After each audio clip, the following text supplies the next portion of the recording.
welcome back to our Grand Pacific Voyage aboard the Silversea Silver Muse.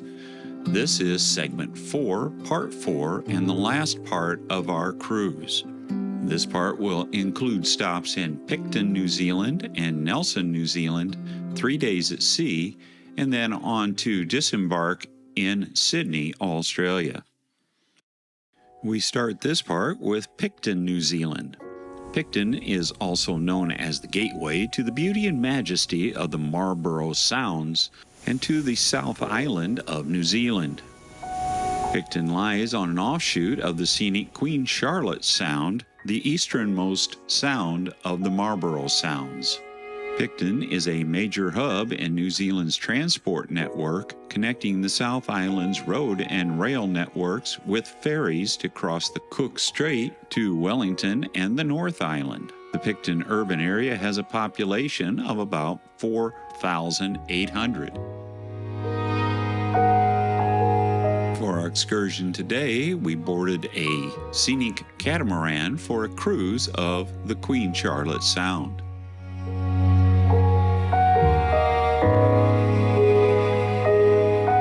The sound itself is 13.4 miles or 22 kilometers long, 1.24 or 2 kilometers at its widest, and has an average depth of about 114.8 feet or right at 35 meters.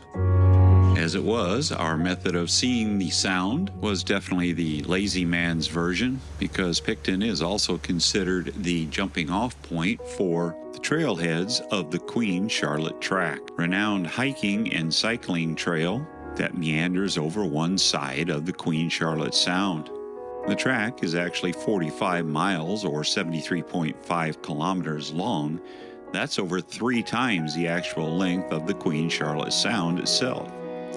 The track can be walked or cycled and takes from 4 to 5 days to walk or 1 to 3 days to cycle, depending, of course, upon your equipment and your own abilities. But now back to reality and a more realistic reflection of our abilities and, of course, time constraints. The homes you're about to see are scattered across the Queen Charlotte Sound and are accessible only by boat. We were headed for one particular little cove where we were supposed to feed the pet, quote-unquote, fish. We ended up seeing and feeding some ducks and gulls, but no fish came out to greet us or to eat our proffered bread. Regardless of that slight disappointment, the waters and the landscape of the Sound were indeed beautiful, and the weather cooperated quite nicely with blue skies and billowing clouds.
was time for the captain to turn the boat around and head back toward Picton.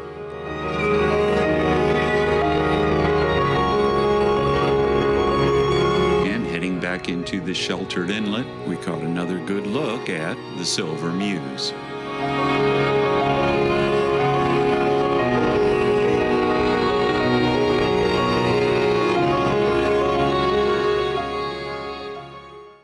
Once more on solid ground, we did a short walkabout of Picton. And you can see from all the backpacks lying about or adorning the backs of the trekkers that much of Picton's tourism revolves around the Queen Charlotte track, with even the hotels catering to backpackers.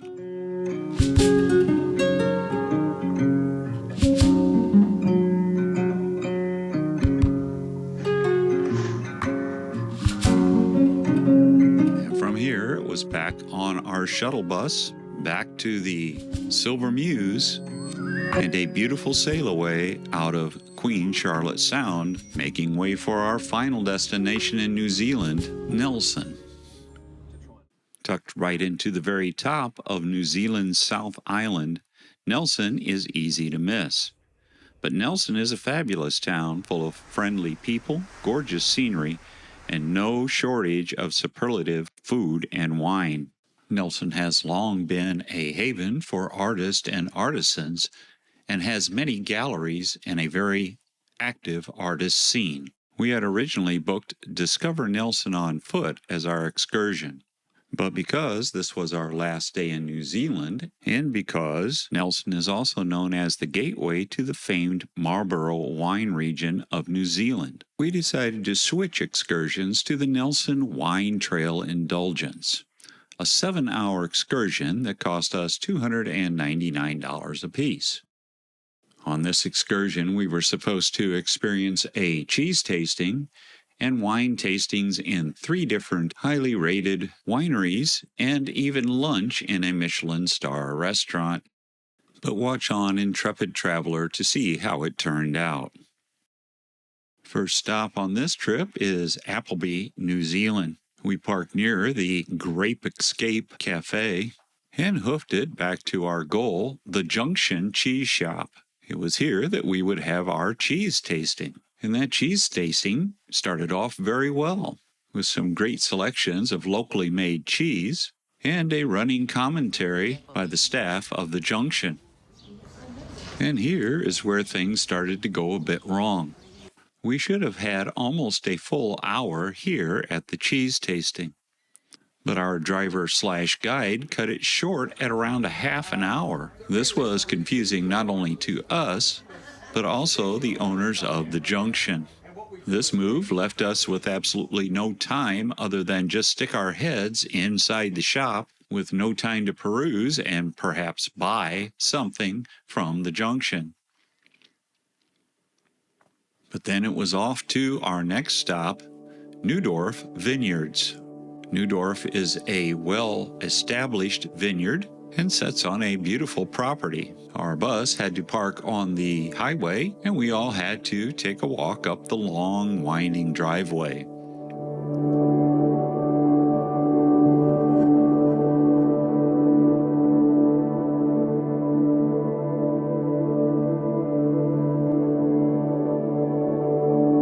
Upon arrival at the main building, we were greeted and escorted to a nice outdoor area for a bit of a wine tasting. This outdoor area was set right amongst the vineyards and the vines and this stunning ancient tree.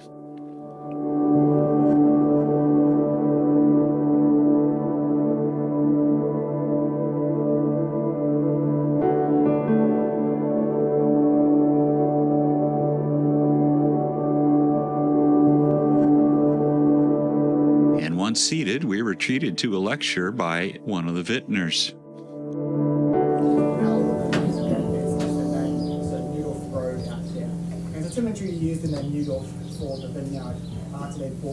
For the tasting today, we would have a white, a rosé, and a red. And then all too suddenly, we were told it was time to move on. So back down the driveway we walked, hopped on our bus and headed for our next destination.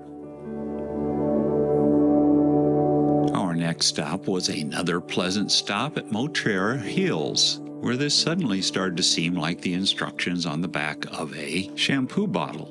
In other words, apply, rinse, and repeat. So after another 3 wines and another lecture, we were off to our final stop, Seafried Family Winemakers. It was here that we were supposed to have our Michelin-starred lunch.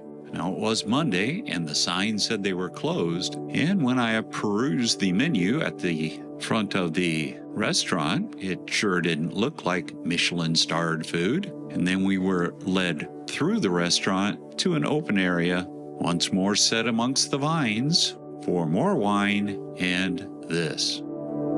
Cheese, hummus, and bread, followed by a dessert course. Now, don't get me wrong, the cheese was good, the wine was good, the desserts were fine. It just wasn't what we were expecting for our $300 apiece.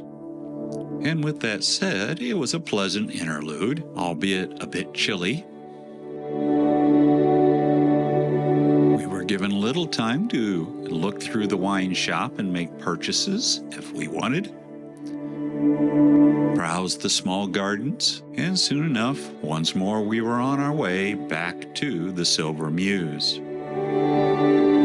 And very quickly after our return, it was time to sail away from Nelson, New Zealand, to wind down with 3 days at sea and our journey to Sydney, Australia. On the first of our 3 days at sea en route to Sydney, we received an invitation to a special farewell dinner for the Grand Pacific Voyage guest, and our invitation stated that we would be setting with new cruise director Martin and new cruise director Jeff. And here's that special menu for that special meal. We opted for different dishes with hers and his, and both of us enjoyed the beef consommé, hers, and his,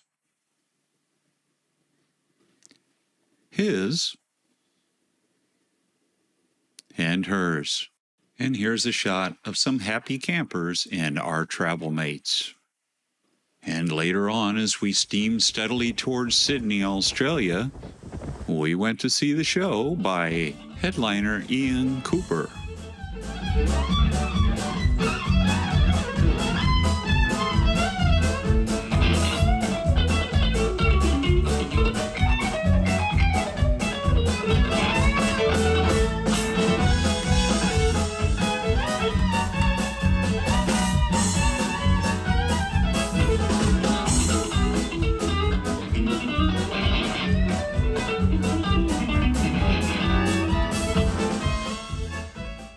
Another day at sea, and the only thing of note that we attended was the Motown show, presented by the Silversea production team.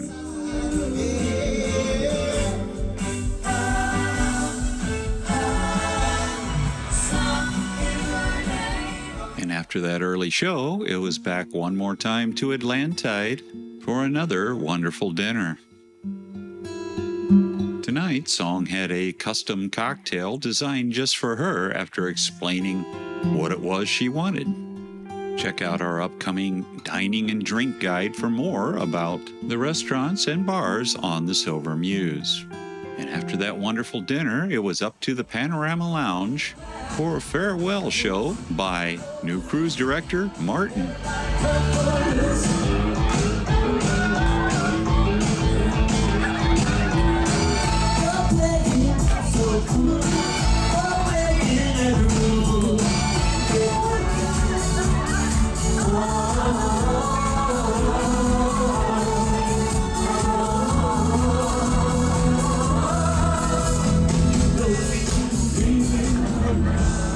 Everybody together.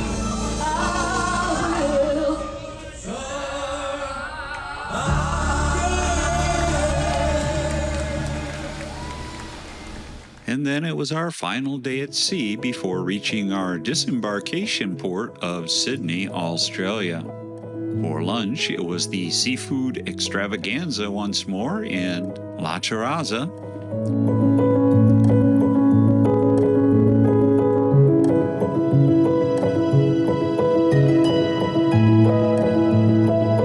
Before dinner drinks and canapes at Dolce Vita.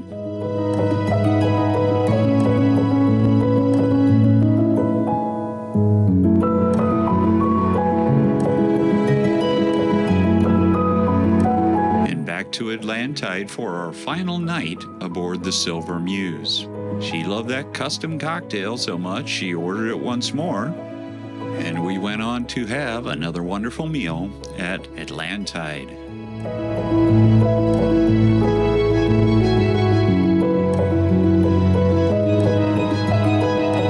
Well, this was our final night aboard, so it was time to head back to the cabin, do our packing, and get ready for disembarkation tomorrow morning.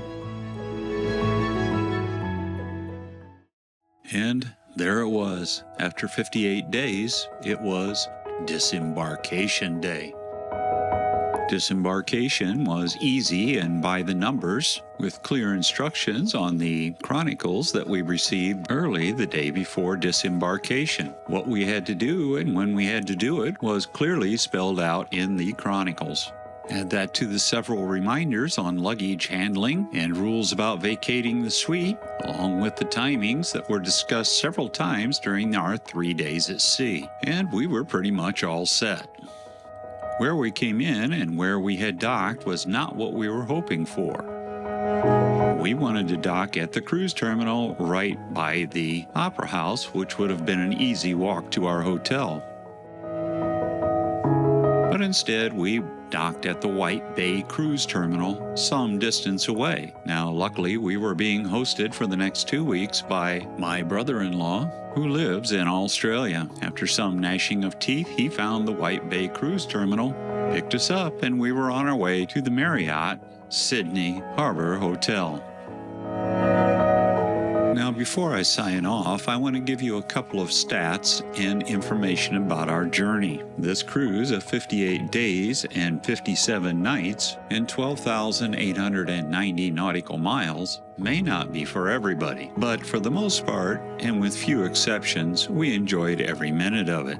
Now, here is a quick few statistics about our Grand Pacific Voyage. The voyage itself was 1 night pre-cruise in Tokyo, Japan, 57 nights on board the Silversea Silver Muse, touched on 7 countries, 28 ports of call, and spent 27 days at sea. To get there and back, we had to fly 15,776 air miles, then travel 12,890 nautical miles, and while on this trip, my iPhone tells me we walked 619,366 steps, 310.7 miles, and climbed 764 flights of stairs. And in my humble opinion, every step was worth it. Thank you for watching. Please like, subscribe, and ring that notification bell to be kept up to date on new releases. Now, this might be the end of the Grand Pacific Voyage, but it is not the end of our adventures on the Pacific Rim. Segment 5 is in post-production now, and that's 2 weeks in Australia, where we visit Sydney, the Blue Mountains, and the Melbourne area. Again, thank you for watching, and as always, safe and happy travels from T's Cruise and Travel Muse.